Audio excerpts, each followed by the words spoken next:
personal information mo nakukuha ng mga website. Dahil di natin maiwasang gumamit ng Google kapag nagsisearch tayo. Kaya lang every time na papasok tayo sa mga website ay posibleng makuha nila ang ating personal data.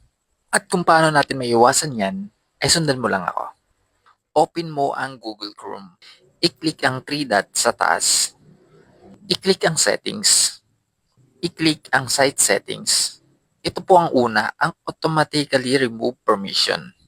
Just in case na naka-turn off yan sa inyong phone, dapat i-turn on po natin para in case na pumasok tayo sa mga website, protected na ang ating mga personal data. Pero just in case naman na may mga pinasok na tayong mga website, dyan natin sila makikita sa data stored. Yan po yung pangalawa, ang data stored. Press po natin. Dito nyo makikita ang mga website na nagsisave ng inyong mga personal files. In case na mag-appear ang mga website dito, dapat i-delete nyo ito kaagad.